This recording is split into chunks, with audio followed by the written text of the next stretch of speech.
So today we're going to be going over Vault of the Wardens, and I have to say this is one of my favorite dungeons so far to tank. There's a lot of mechanics. Each boss is really unique, and there's a lot of little mini bosses in the dungeon too. And it's just, I don't know, it's a lot of fun. I really enjoyed this one. It's got some unique flair to it. So let's go ahead and get started. So the first boss is Tirion, and he has a couple interesting mechanics. The first one is Dark Strikes. He's going to do that to the tank. It's about a 3 to 5 second attack that the tank needs to have active mitigation on, or else Tirion will gain a buff called Dark Energies. Dark Energies is going to give him 15-second shield and make Furious Blast uninterruptible. Normally you can interrupt Furious Blast, it's a group-wide AoE. You're going to want to do that whenever possible. But if he gains Dark Energies, you won't be able to. At 50% health, he's going to change into either a Havoc or a Vengeance Demon. In Vengeance form, he's going to trade in his Furious Blast for Fell Mortar. You can see some of the fire on the platform. It'll just be a lot more Fell Mortars. It's like 3 times as many than he normally does.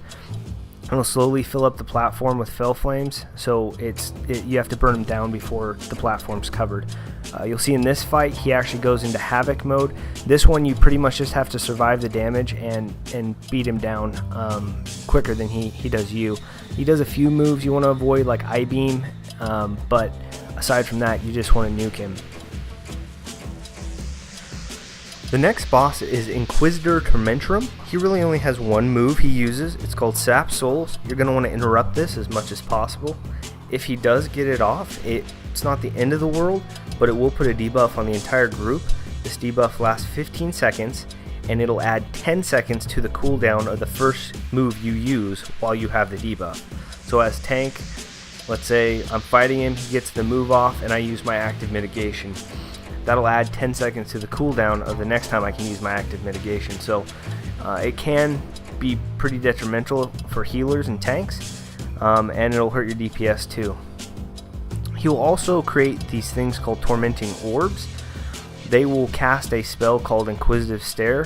You'll see the spell because it looks like a big laser beam going to your character. All you have to do is turn and face the orb before the effect ends, and it will negate the effects of it. At 70% and 40% health, he's going to teleport across the room and release a bunch of ads.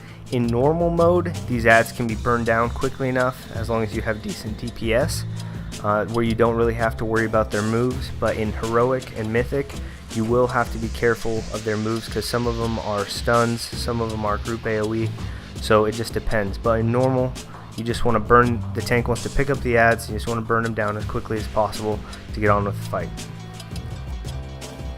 So the next boss you're going to fight is the Ash Golem, and he uses a move called Fissure that's going to create a line of fire to the edge of the platform, and it'll start rotating around.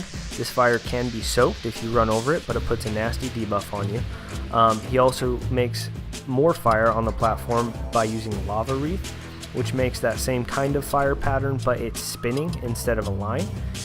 He'll also call ads that are called Embers, and they look like fire elementals. They don't move and they can't be tanked. They just randomly cast Sear at players and do damage, but if they're not killed within 2 minutes, they'll explode. Also, if the fire from Fissure or Lava Wreath hits them, they'll get empowered and explode. So that's generally the only time you want to soak any of that lava, is if it's rotating around and going to hit one of those ads. When the platform gets really busy with all these things, you can have somebody run over to the corner, and there is a countermeasure that will freeze the platform. It clears all the fire and it freezes the ads in the boss. This will put a nice debuff on him. I think it's called Brittle. During this time, you'll want to kill the ads and also do as much damage as you can to the boss. As a final note, when you use the countermeasure, anything within the boss's hitbox will be knocked back pretty far, so just make sure you're not facing the edge of the platform when somebody uses countermeasure. So the next boss you're going to fight is Glazer. He has a couple moves. The first one is Pulse, where he shoots out an orb that'll bounce around the room. These orbs do not despawn unless they hit a player or the boss. If they hit the boss, they actually do damage to him, but you can't control him, so really you're just going to be avoiding him. The other move he'll do is Lingering Gaze. He'll cast this at ranged players, which just creates a patch of bad under their feet that you want to move out of.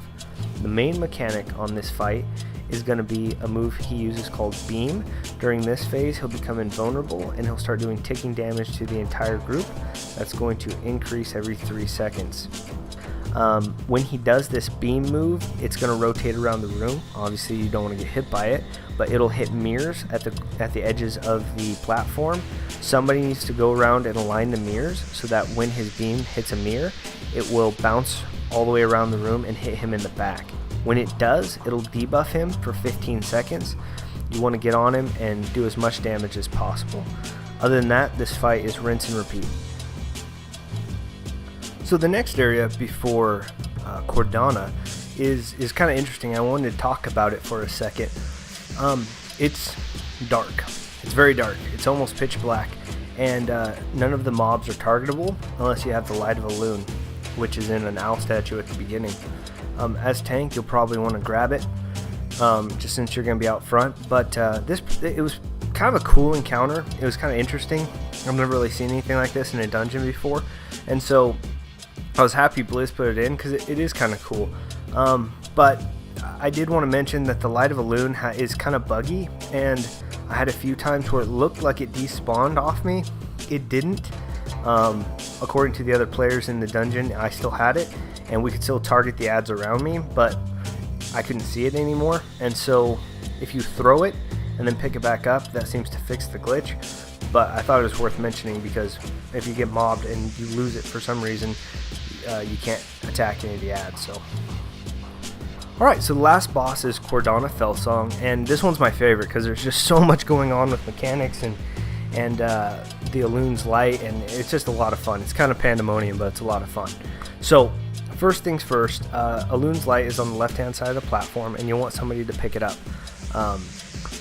You can pick it up as tank, but I don't suggest it. Probably the fastest DPS player you have would be most effective. So you're going to engage Cordona, and throughout the fight, a few things are going to happen. First thing, as tank, you need to know she does 2 types of kicks. One knocks you down. It's called a knockdown kick, aptly named. The other one is called a turn kick, and it'll knock you 20 yards backwards. So periodically, she'll cast a spell called Deepening Shadow. This is going to create a circle of bad on the platform that'll continue to grow and grow until it takes over the whole platform. The person with the Loon's light needs to run and stand in the middle of it. It'll slowly dissipate as they stand in it.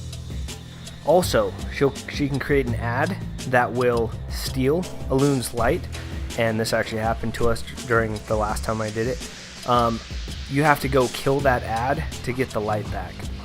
Cordona will also sometimes gain a shield that reduces her damage by 99%, and you'll notice glaives coming from corners of the room.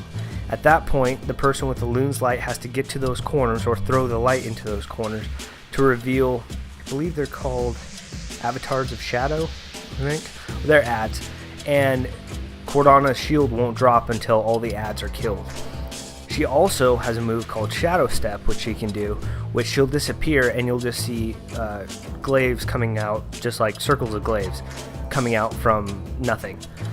You have to get to the middle of those and light her up so that you can re-engage her in the fight.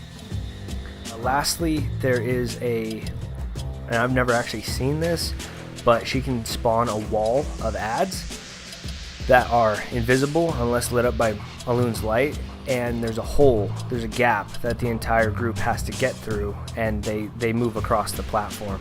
I've never had that. I don't know if it's actually in normal, so you may not need to worry about it, but if that is in there, we've always killed her fast enough that it wasn't a problem.